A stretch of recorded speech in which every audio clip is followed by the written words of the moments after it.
সংস্কার শেষে আগামী বছরের ২৫ সালের শেষ দিকে কিংবা ২৬ সালের শুরুর দিকে জাতীয় সংসদ নির্বাচন হতে পারে বলে জানিয়েছেন অন্তর্বর্তীকালীন সরকারের প্রধান উপদেষ্টা ডক্টর মোহাম্মদ ইউনূস।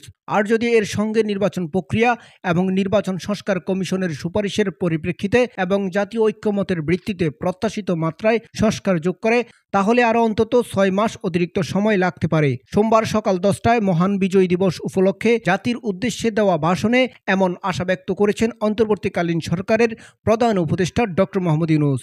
গত আগস্ট মাসে দায়িত্ব নেওয়ার পর জাতির উদ্দেশ্যে এটি তার তৃতীয় ভাষণ। প্রধান রাজনৈতিক দলের উদ্দেশ্যে প্রধান উপদেষ্টা বলেন, আমি সকল প্রধান সংস্কারগুলো সম্পন্ন করে নির্বাচন আয়োজন করার ব্যাপারে বারবার আপনাদের কাছে আবেদন জানিয়ে এসেছি। তবে রাজনৈতিক ঐক্যমতের কারণে আমাদেরকে যদি অল্প কিছু সংস্কার করে ভোটার তালিকা নির্ভুলভাবে তৈরি করার ভিত্তিতে নির্বাচন সম্পন্ন করতে হয়, তাহলে ২৫ সালের শেষ দিকে নির্বাচন দেওয়া সম্ভব হবে। আর যদি এর সঙ্গে নির্বাচন প্রক্রিয়া এবং নির্বাচন সংস্কার কমিশনের সুপারিশের পরিপ্রেক্ষিতে এবং জাতীয় ঐক্যমতের ভিত্তিতে প্রত্যাশিত মাত্রায় সংস্কার যোগ করি, তাহলে অন্তত আরও ৬ মাস অতিরিক্ত সময় লাগতে পারে। ডক্টর ইউনূস এ সময় আরও বলেন, আমাদের সংস্কারের যে আকাঙ্ক্ষা সেটি বাস্তবায়নে প্রতিটি কমিশন আমাদের জন্য গুরুত্বপূর্ণ। তবে নির্বাচন ব্যবস্থা সংস্কার ও সংবিধান সংস্কার কমিশনের কথা আমি একটু আলাদাভাবে বলতে চাই, কেননা এই দুটি কমিশনের সুপারিশের উপর প্রধানত নির্ভর করছে আমাদের আগামী নির্বাচন প্রস্তুতি ও তারিখ। জাতির উদ্দেশ্যে ডক্টর মোহাম্মদ ইউনূস বলেন, এখন থেকে সবাই মিলে এমন একটা ঐতিহ্য সৃষ্টি করতে পারি, স্থানীয় নির্বাচন সহ সকল নির্বাচনে সকল কেন্দ্রের প্রথমবারের মতো ভোটাররা ১০০% কাছাকাছি সংখ্যায় ভোটদান নিশ্চিত করবে। এটা নিশ্চিত করতে পারলে ভবিষ্যতে কোনো সরকার মানুষের ভোটাধিকার কেড়ে নেওয়ার সাহস করতে পারবে না। প্রধান উপদেষ্টা বলেন, এ প্রসঙ্গে বড় খবর হলো প্রধান নির্বাচন কমিশনার সহ নির্বাচন কমিশন গঠন করা হয়ে গেছে। কমিশন দায়িত্ব গ্রহণ করেছে। এখন থেকে তাদের হাতে দায়িত্ব ন্যস্ত হলো ভবিষ্যৎ সরকার গঠন করার প্রক্রিয়া শুরু করার।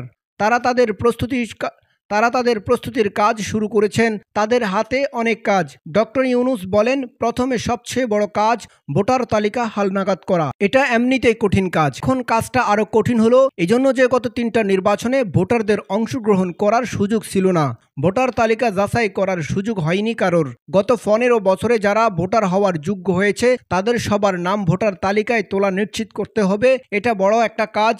ছাত্র জনতার গণ অভ্যুত্থানের পর এখানে গলদ রাখার কোনো সুযোগ নেই। দীর্ঘদিন পর এবার বহু তরুণ তরুণী জীবনে প্রথমবারের মতো ভোট দেবে। অতীতে তাদেরকে যে অধিকার এবং আনন্দ থেকে বঞ্চিত করা হয়েছিল, তাই এবারের নির্বাচনে তাদের ভোটদান একটি স্মরণীয় ঘটনা হয়ে থাকবে বলে জানান প্রধান উপদেষ্টা। একটি স্মরণীয় ঘটনা হয়ে থাকবে। এই অভিজ্ঞতাকে মসৃণ করার জন্য সমস্ত আয়োজন করতে হবে। প্রধান উপদেষ্টা এ সময় আরও বলেন, এবারের নির্বাচনে প্রথমবারের মতো তরুণ ভোটাররা শতকরা ১০০% কাছাকাছি সংখ্যায় ভোট দিয়ে একটি ঐতিহ্য সৃষ্টি করুক। নির্বাচন কমিশন এবং সকল সামাজিক প্রতিষ্ঠান ও রাজনৈতিক দলের প্রতি আমার আহ্বান, সবাই মিলে আমরা যেন এই লক্ষ্য অর্জনে নানা প্রকার সৃজনশীল কর্মসূচি গ্রহণ করি। নতুন ভোটার ছাড়াও যাদের আগে থেকে ভোটার তালিকায় নাম থাকার কথা ছিল, তারা ভোটার তালিকা আছে কিনা তা নিশ্চিত করতে হবে। বিশেষ মনোযোগ দিয়ে ভুয়া ভোটারদেরকে তালিকা থেকে বের করে দিতে হবে। জাতির উদ্দেশ্যে ভাষণে তিনি এসব কথা বলেন। এর আগে রয়টার্সকে দেওয়া এক সাক্ষাৎকারে সেনা প্রধান জেনারেল ওয়াকারুজ্জামান বলেছেন, ১৮ মাসের মধ্যে জাতীয় সংসদ নির্বাচন অনুষ্ঠিত হতে পারে।